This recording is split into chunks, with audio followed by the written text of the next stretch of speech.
¿Qué experiencias recoges que pudiera haber en el extranjero, que pudieran ser aplicadas en México? ¿Qué hace falta? ¿Qué instrumentos?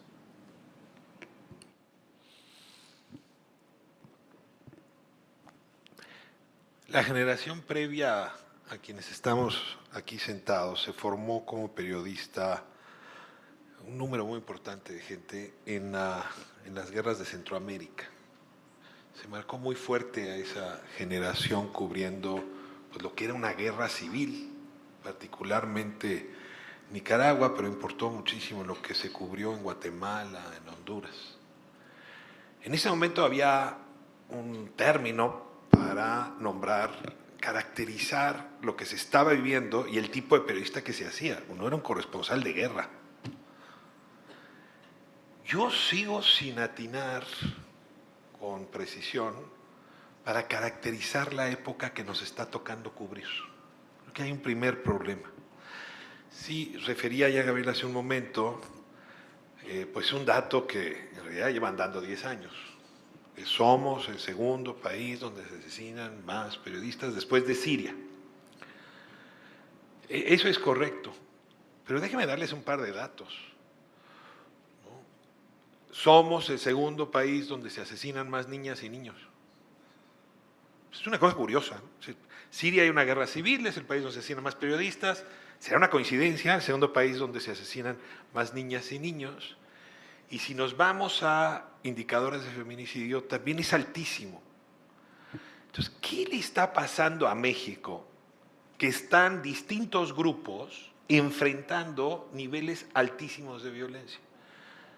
No me atrevería a llamar esto una guerra civil, no estamos cubriendo una guerra civil, desde luego no estamos cubriendo una guerra entre naciones, pero sí hay necesidad de caracterizar lo que no nos hemos atrevido a nombrar como un conflicto armado interno.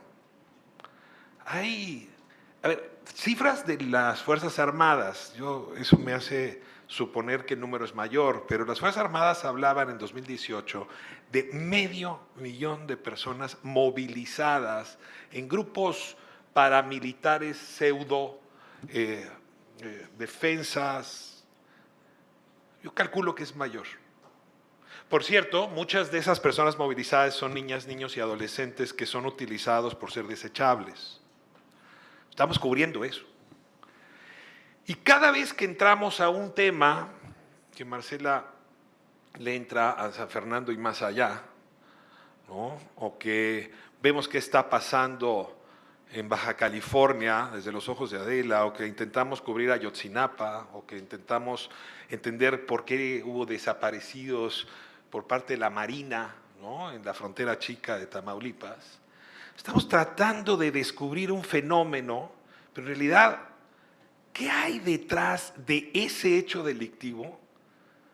No lo hemos nombrado y bien a bien no sabemos qué es o no nos atrevemos a llamarlo.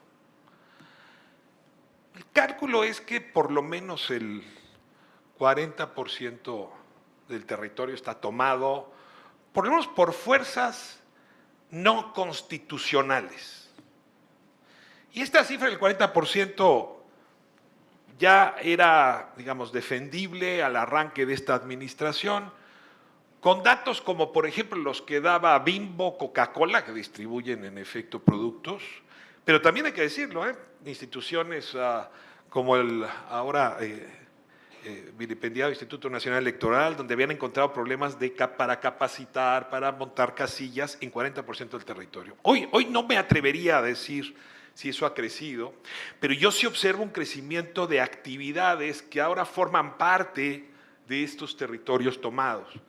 La extorsión obviamente es el delito que más ha crecido porque, y miren que ese rara vez se denuncia, porque estas fuerzas que han tomado territorio se han involucrado cada vez en más actividades. El propio trasiego, que sigue siendo importante, ya no es su principal fuente de ingresos, ¿no?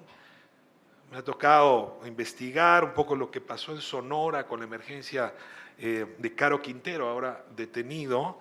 Y bueno, las fuentes refieren que el 60% de los ingresos de ese cártel, el que él refunda, que es el de Caborca, venían del tráfico de migrantes.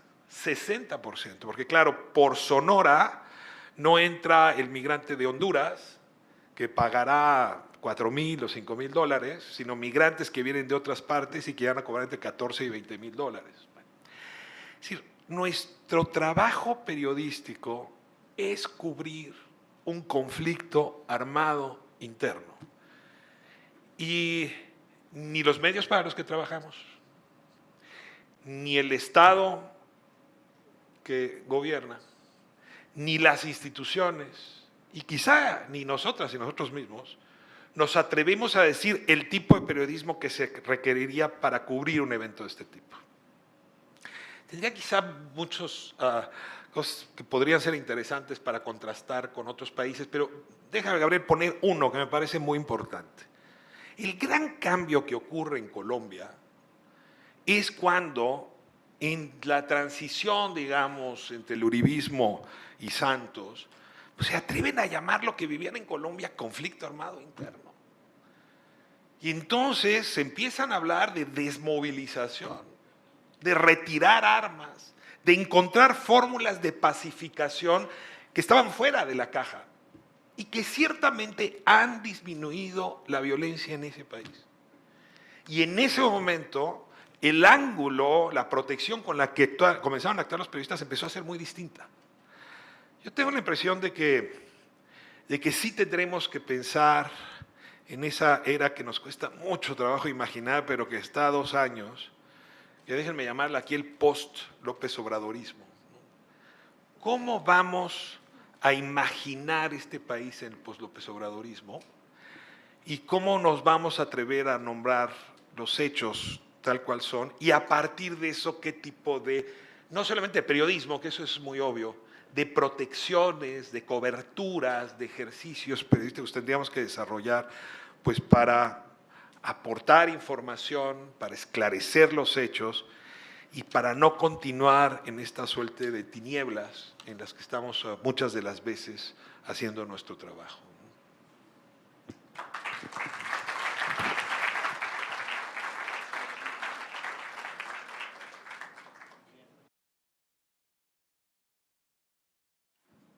Nos dice Ricardo Rafael que no podemos identificar bien qué hay detrás de esa violencia contra los periodistas. Nos dice Marcela, falta voluntad, en síntesis.